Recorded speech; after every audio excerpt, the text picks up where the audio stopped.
우리가 어때요? 우리 세상을 살면서 어때요? 도덕성 많이 따지죠. 도덕성하고 뭐 있죠? 그 도덕 정의냐 아니면 그 반대편, 그러니까 비도덕적이냐 뭐 이런 것들 굉장히 많이 얘기를 합니다. 뭐 지금도 마찬가지죠. 도덕이냐, 뭐 도덕과 명분, 아니면 뭐 능력이냐, 실력이냐 이런 얘기 많이 하는데 바로 여기 이 오기 같은 사람들이죠. 여기 사진을 보면 그 야누스적인 이런 인물이죠. 근데 저기는 저 그림은 오기가 그 병사의 종기를 빠는 장면입니다. 어때요? 덕스러운 표정일까요? 아니면은 그 위선적일까요? 잘 와닿지 않습니까? 오기는 이런 사람이거든요. 오기가 그 마을에서 자기 아버지 대를 이어서 사업을 하다가 결국 오기가 실패를 합니다. 마을 사람들이 다 비난을 해요. 그랬더니 오기가 밤에 칼을 뽑아서 마을 사람들을 몰살시킵니다. 그 인원수가 30명이에요. 오기가 집을 떠나려 하는데 밤에 야반도주를 하죠. 그랬더니 병든 어머니가 오기를 딱 잡으면서 얘기를 해요. 얘야 어디 가느냐. 예, 어머니, 저는 성공하지 않으면 절대로 집에 돌아오지 않겠습니다. 라고 하면서 밤에 도망을 가요. 그러나서 공자의 제자인 증자한테 가서 공부를 합니다. 육아의 학문을 배워요. 근데 얼마 있다가 오기의 어머니가 돌아가셨다는 부고장이 날라옵니다. 부고장이 날라오니까 오기가 갔을까요? 안 갔을까요? 안 갑니다. 그랬더니 증자가 그러죠. 아니, 육아에서는 효도의 그 기본이 그건데요. 아니, 부모님이 돌아가셨는데 가지도 않는 이런 놈이 어떻게 내 제자냐면서 내쳤어요. 그랬더니 오기가 이까짓 거 육아의 학문 배워서 뭐 하냐면서 그때부터 병법을 배우죠. 그러면 그때부터 오기가 사람이 확 바뀝니다. 무술을 배우고 병법을 배우면서 오기가 생각이 바뀌어서 이제 나중에 딱 성장을 했어요. 어느 나라를 찾아가냐면 노나라를 찾아가서 노나라는 작은 나라고 저기 옆에 있는 제나라가 큰 나라, 산동성 그 큰 나라인데 찾아가서 노나라 군주한테 면접 시험을 봤습니다. 면접 시험을 봤는데 군주가 당신을 쓰겠소 딱. 그랬더니 옆에 있는 신하들이 얘기합니다. 대왕, 오기의 부인이 제나라 출신입니다. 그 자를 쓰면 안 되겠습니다. 딱 얘기를 해요. 그랬더니 그러냐고 얘기를 하면서 그럼 안 되겠다 했더니 오기가 그 자리에서 칼을 뺍니다. 무슨 짓을 했을까요? 아내를 죽입니다. 그리고 나서 그때 장수가 돼요. 장군이 딱 돼서 바로 그 노나라가 아주 작은 나라입니다. 작은 나라인데 그 큰 제나라랑 싸워서 이깁니다. 몇 번 싸워 다 이겨요. 그랬더니 이번에는 누군가가 또 와서 또 비난을 합니다. 제나라를, 즉 작은 나라가 큰 나라를 이기는 것은 상서롭지 못합니다. 맞잖아요. 우리가 작은 나라가 큰 나라를 이기면 작은 나라가 큰 나라를 아무리 이겨도 그건 지는 게임을 하는 거거든요. 그 일리가 상당히 있는 말이죠. 왜? 큰 나라는 별로 타격을 안 입으니까. 그래서 그렇게 얘기하니까 노나라 군주가 안 되겠다 싶어서 오기를 내칩니다. 그때 오기가 누구한테 가냐면 위나라를 찾아요. 위나라. 옆에 있는 그 위나라를 찾아갔는데 위나라 군주의 이름이 문후예요. 문후인데 오기가 가서 면접 시험을 보려고 딱 했는데 문후의 최측근 일명 그 옆에 있는 그 신하가 이극이라고 하는 사람이에요. 문후가 물어봅니다. 문후가 이미 얘기는 다 들었어요. 오기가 자기 어머니 돌아가셔도 가지도 않았고 자기 아내를 죽여 장수가 됐고 막 이렇게 했어요. 그랬더니 그런 얘기를 다 듣고 있었죠. 그런데 이극이라는 사람한테 딱 한마디 물어봐요. 오기가 도대체 어떤 사람이요? 딱 얘기를 했어요. 그랬더니 이극이 뭐라고 얘기합니까? 예, 오기는 탐욕스럽고 여색을 밝히지만 그는 병사를 다루는 일은 사마양저도 따라갈 수 없습니다. 이렇게 얘기하는 거예요. 그랬더니 문후가 좋다. 그럼 됐다. 그러면서 오기를 장군으로 임명합니다. 그때부터 오기가 승승장구를 하게 된다는 것이 사마천의 이야기입니다. 그런데 우리가 세상을 한번 생각해 보세요. 그렇게 인간성이 안 좋은데 성공할 수 있을까요? 안 되죠. 오기가 병사들의 마음을 얻은 것을 찾아봤습니다. 사마천은 기록을 하고 있죠. 병사들과 같이 풀밭에서 잠을 잤습니다. 그리고 병사들과 같이 식판을 같이 들고 밥을 같이 먹었다고 기록하고 있고요. 또 병사들과 함께 자기 군장을 꾸리지 않고 군장을 직접 메고선 다녔습니다. 그리고 중요한 게 하나 있죠. 바로 아까 사진을 보셨던 그것처럼 병사가 어느 날 그 병사가 등창 악성 종기가 났어요. 악성 종기가 나니까 오기가 장수 그 군의관을 부르지 않고 자기가 직접 종기를 빨았습니다. 어때요? 병사들이 감동했을까요? 감동 안 했을까요? 감동하죠. 그랬는데 중요한 게 또 하나가 있습니다. 사마천은 뭐라고 얘기하냐면 오기가 빨아진 그 병사의 어머니가 오기를 면담한 이야기를 기록하고 있어요.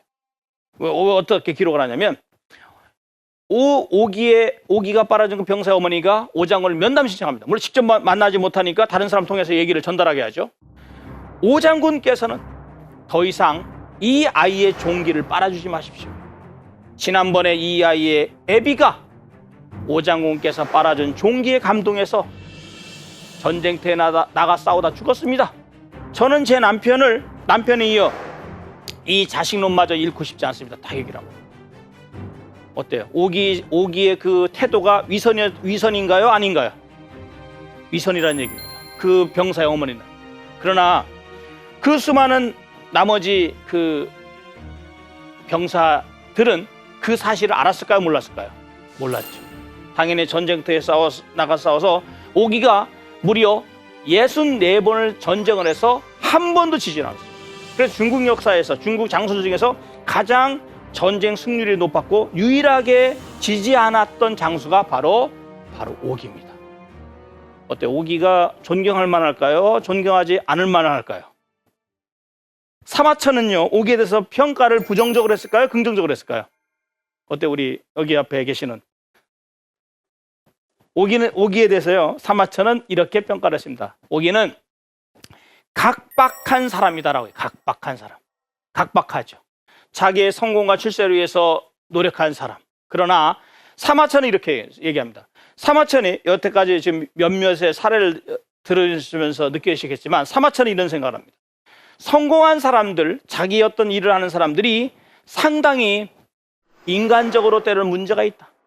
그들은 각박하고 아까 상황처럼 잔인한 사람들이다. 그러나 그 잔인함 또는 각박함 때문에 자기 일들을 이뤘다. 그렇다고 해서 사마천이 그 자들을 완전히 긍정적으로 얘기한다? 아닙니다. 긍정적이면 그것은 도 있고, 그러나 총평할 때는 부정적인 면을 함께 얘기하고 있는 것. 그것이 다르다, 이렇게 생각을 하면 될 것 같고요. 그 다음에 지금은 얼굴을 약간 그 두터운 이야기를 좀 해볼까 하는데요. 그 사람이, 중국 사람들이 사실은 그 존경하는 인물 중에서 꼽으라고 한다면요, 누굴 꼽는 줄 아세요? 고조, 유방, 그 다음에 조조, 그 다음에 오늘 말씀드리게 된 사마천의 사계라는 오랑구천세가 있는 구천을 꼭 꼽습니다. 구천을 왜 꼽냐면 구천이 자신의 치욕을 딛고, 여러분들 아시죠? 와신상담 아시죠? 우리가 와신상담을 아는데 이런 부차와 구천의 5월 동지 이야기는 너무나도 알려진 얘기입니다. 그래서 근데 그 핵심을 많이 아시는 내용이시지만 사마천은요, 오자서열전, 오랑구천세가 등등해서 그 이야기를 굉장히 깊이 있게 서술하고 있어요. 그런데 구천이 오나라랑 월나라, 어느 나라가 힘이 더 셌을까요? 오나라가 훨씬 더 강국입니다. 월나라는 작은 나라고요. 근데 이 월나라 구천의 아버지가 윤상입니다. 윤상인데 윤상이 어느 날 죽었어요.